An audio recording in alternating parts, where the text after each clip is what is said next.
Hello friends, എനിക്ക് കിട്ടിയ topic എന്ന് പറയുന്നത് പ്രൊസീജിയറൽ വേഴ്സസ് ഡിക്ലറേറ്റീവ് നോളജ് ആണ്. ഈ ഒരു ടോപ്പിക്ക് വരുന്നത് നോളജ് റെപ്രസെൻറ്റേഷൻ യൂസിങ് റൂൾസ് എന്ന് പറയുന്ന ടോപ്പിക്കിൻ്റെ അണ്ടറിലാണ്. അതിൻ്റെ അണ്ടറിൽ വരുന്ന ടോപ്പിക്കുകളാണ് procedural versus declarative knowledge, logic programming, forward versus backward reasoning, matching, control knowledge, non monotonic reasoning. അടുത്തത് നോളജ് റെപ്രസെൻറ്റേഷൻ യൂസിങ് റൂൾ എന്താണെന്ന് നോക്കാം. The classic methods of representing knowledge use either rules or logic. Knowledge represent ചെയ്യാനുള്ള രണ്ട് classic മെത്തേഡ്സുകളാണുള്ളത്. ഒന്ന് റൂൾസും രണ്ടാമത്തെ ലോജിക്കും. ഈ രണ്ട് classic മെത്തേഡ്സുകളാണ് മെയിനായിട്ട് നോളജ് റെപ്രസെൻറ്റ് ചെയ്യാൻ യൂസ് ചെയ്യുന്നത്. അതിൽ യൂസിങ് റൂൾസ് വെച്ചിട്ട് എങ്ങനെ നോളജ് റെപ്രസെൻറ്റ് ചെയ്യാം എന്നുള്ളതാണ് നമ്മളിവിടെ ഡിസ്കസ് ചെയ്യാൻ പോകുന്നത്. Rules are often used in rule based expert system and are either specified explicitly by a knowledge engineer, usually through a process called knowledge acquisition from a human expert, or they are derived from data using a machine learning or data mining algorithm. ഒരു rule based expert സിസ്റ്റത്തിൽ എങ്ങനെ rules use ചെയ്യുന്നു എന്നുള്ളതാണ് ഇവിടെ പറയുന്നത്. And are either specified explicitly by a knowledge engineer. ഒരു knowledge എഞ്ചിനീയർക്ക് എന്ത് ചെയ്യാം, റൂൾസിനെ സ്പെസിഫൈ ചെയ്യാം. ഇങ്ങനെ സ്പെസിഫൈ ചെയ്യുന്ന പ്രോസസ്സിന് നമ്മൾ എന്ത് പറയുന്നത്, നോളജ് അക്വസിഷൻ എന്ന് പറയുന്നത്. അതേപോലെ തന്നെ or they are derived from data using a machine learning. ഒരു മെഷീൻ ലേണിംഗ് യൂസ് ചെയ്തിട്ട് നമുക്ക് ഡാറ്റ ഡിറൈവ് ചെയ്തെടുക്കുക എന്ന് പറയുന്നത്. Or data mining algorithm use ചെയ്തിട്ടും നമുക്ക് എന്ത് ചെയ്യാം, റൂൾസൊക്കെ എങ്ങനെ ഒരു റൂൾ ബേസ്ഡ് എക്സ്പേർട്ട് സിസ്റ്റത്തിൽ യൂസ് ചെയ്യുന്നതെന്നുള്ളതും നോക്കാം. Rules use a logic based form for reasoning. ഒരു ലോജിക് ബേസ്ഡ് ഫോമിലാണ് റൂൾസ് റീസണിങ്ങിന് വേണ്ടി യൂസ് ചെയ്യുന്നതെന്നുള്ളതാണ് പറയുന്നത്. The rule-based method of knowledge representation uses if-then rule, sometimes called condition action rule, to specify the knowledge. നമ്മൾ ഇതിന് മുമ്പ് പറഞ്ഞു ഒരു റൂൾ ബേസ്ഡ് നോളജ് റെപ്രസെൻറ്റേഷനെ കുറിച്ച്. അതിൽ യൂസ് ചെയ്യുന്ന ഒരു റൂളാണ് എന്ത്, ഇഫ് ദെൻ റൂള്. അതിന് പറയുന്ന മറ്റൊരു പേരാണ് എന്ത്, condition action rule. All the rules for a particular problem form the rules based and the knowledge base comprises 3 components. ഏതൊരു പെർട്ടിക്കുലർ പ്രോബ്ലം എടുത്ത് നോക്കുകയാണെങ്കിലും അതിലെന്തുണ്ടാവും, റൂൾസ് ബേസ്ഡും ഉണ്ടാവും, നോളജ് ബേസ്ഡും ഉണ്ടാവും. ഇതിനൊക്കെ എന്തുണ്ട്, ഒരു 3 കമ്പോണൻസ് ഉണ്ട്. The list of rules in the rule based. നമ്മൾ പറഞ്ഞു റൂൾസിനൊക്കെ എന്ത് ചെയ്യും, റൂൾസ് ബേസിൽ കൊണ്ടുപോയിടുമ്പോൾ അതിനെന്തുണ്ടാവും, ലിസ്റ്റ് ഓഫ് റൂൾസ് ഉണ്ടാവും. The list of known fact in the fact ബേസിൽ. ഫാക്ട് ബേസിൽ ലിസ്റ്റ് ഓഫ് ഫാക്ട്സും ഉണ്ടാവും. And an inferencing system. നമ്മൾ പറഞ്ഞു 3 കമ്പോണൻസ് ആണുള്ളത്. ഫസ്റ്റ് റൂൾ ബേസും, സെക്കൻഡ് ഫാക്ട് ബേസും, മൂന്നാമത്തതാണ് എന്ത്, ഇൻഫറൻസിങ് സിസ്റ്റവും. ഇൻഫറൻസിങ് സിസ്റ്റം എന്താ ചെയ്യുന്നത്, which process the rules to derived new fact via some form of reasoning. പുതിയ ഫാക്ട്സുകൾ അതെന്ത് ചെയ്യാണ്, ഡിറൈവ് ചെയ്തെടുക്കുകയാണ് ഒരു ഇൻഫറൻസിങ് സിസ്റ്റം ചെയ്യുന്നത്. A rule consists of an if part which is a set of conditions called the antecedents. നമ്മൾ ഇതിന് മുമ്പ് പറഞ്ഞു ഒരു റൂൾ ബേസ്ഡ് നോളജ് റെപ്രസെൻറ്റേഷനിൽ യൂസ് ചെയ്യുന്ന റൂളാണ് എന്ത്, ഇഫ് ദെൻ റൂള്. ആ ഇഫ് ദെൻ റൂളിൽ ഈഫ് പാർട്ടിൽ പറയുന്നതാണ് ഒരു സെറ്റ് ഓഫ് കണ്ടീഷൻസ് ആണ് ഈഫ് പാർട്ടിൽ ഉണ്ടാവുക. ഇങ്ങനെയുള്ള സെറ്റ് ഓഫ് കണ്ടീഷൻസ് എന്ന് പറയുന്ന പേരാണ് antecedents. That must be met before the rule is set to fire, so that the set of actions in the then part. then പാർട്ടിലുള്ളത് സെറ്റ് ഓഫ് ആക്ഷൻസ് ആണ്. If പാർട്ടിൽ നമ്മൾ സെറ്റ് ചെയ്ത conditions മസ്റ്റായിട്ടും met ചെയ്താൽ മാത്രമേ, അല്ലെങ്കിൽ അത് ഫയർ ചെയ്താൽ മാത്രമേ എന്ത് ചെയ്യാൻ പറ്റുള്ളൂ, ദെൻ പാർട്ടിലുള്ള സെറ്റ് ഓഫ് ആക്ഷൻസ് എന്ത് ചെയ്യുള്ളൂ, എക്സിക്യൂട്ട് ചെയ്യുള്ളൂ. സെറ്റ് ഓഫ് ആക്ഷൻസിനെയാണ് നമ്മൾ എന്ത് പറയുന്നത്, കോൺസിക്വൻസ് എന്ന് പറയുന്നത്. അപ്പോൾ ഇത്രയും കാര്യങ്ങളാണ് ഒരു rule based method of knowledge റെപ്രസെൻറ്റേഷനിലുള്ളത്.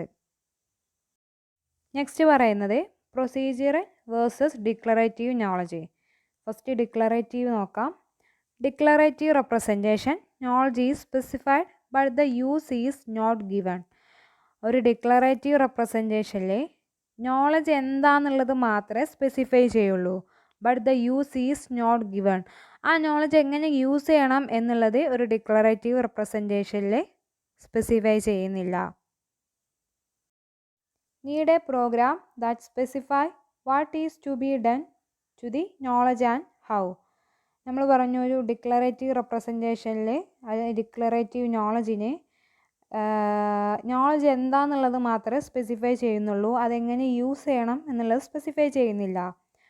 അപ്പോൾ ഒരു ഡിക്ലറേറ്റീവ് നോളജിന് എന്ത് വേണം? ഒരു എക്സ്ട്രാ പ്രോഗ്രാം വേണം. എന്തിന്? അത് സ്പെസിഫൈ ചെയ്യാൻ.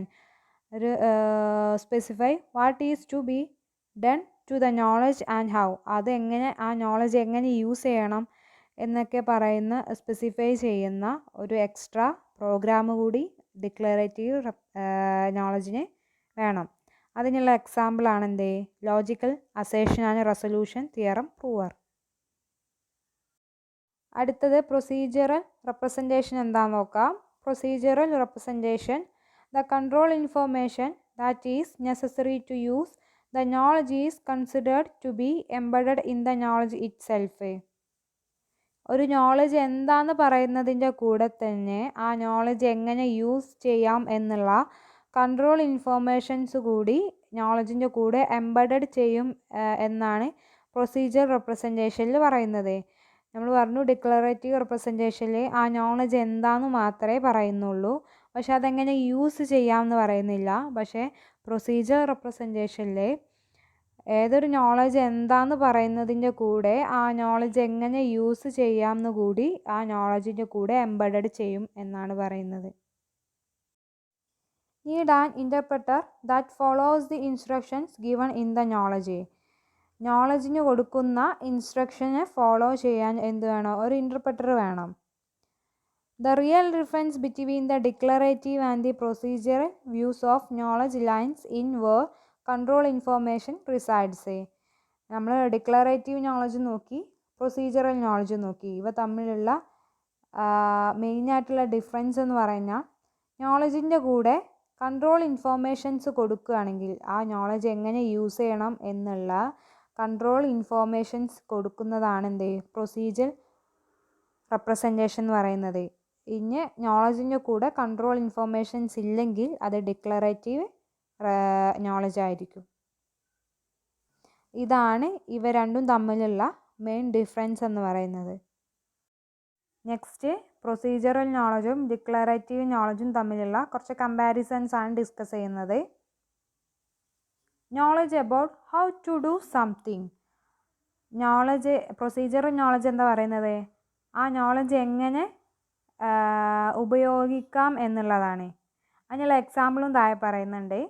To determine if Peter or robot is older. നമ്മൾ ഡിറ്റർമൈൻ ചെയ്യാൻ പറയുന്നത് എന്താണ്? പീറ്റർ ആണോ റോബോട്ടാണോ ഓൾഡർ എന്ന് കണ്ടുപിടിക്കാനാണ്. അതിൻ്റെ കൂടെ തന്നെ നമുക്കത് അങ്ങനെ യൂസ് ചെയ്യാമെന്നും പറയുന്നുണ്ട്.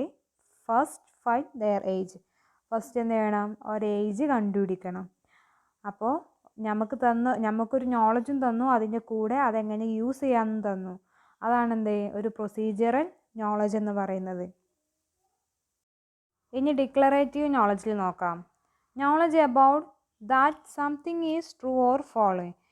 ഡിക്ലറേറ്റീവ് നോളജിൽ തരിക എന്താണ്? നോളജ് ട്രൂ ആണോ ഫോൾസ് ആണോ എന്ന് നോക്കാൻ പറ്റുന്ന തരത്തിലുള്ള നോളജ് അല്ലെങ്കിൽ സ്റ്റേറ്റ്മെൻറ്റുകളായിരിക്കും. എക്സാമ്പിൾ നോക്കുക. A car has 4 tyres. അതേപോലെ തന്നെ Peter is older than robot.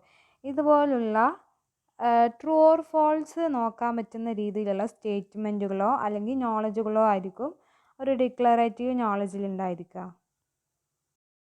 Second point focuses on task that must be performed to reach a particular objective or goal.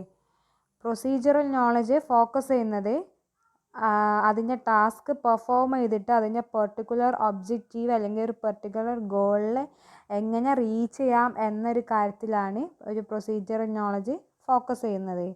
അതിനുള്ള എക്സാമ്പിളാണ് procedures, rules, strategies, agendas, models. ഇനി declarative നോളജിൻ്റെ കേസിൽ നോക്കാം. Refers to representations of objects and events, knowledge about fact and relationship.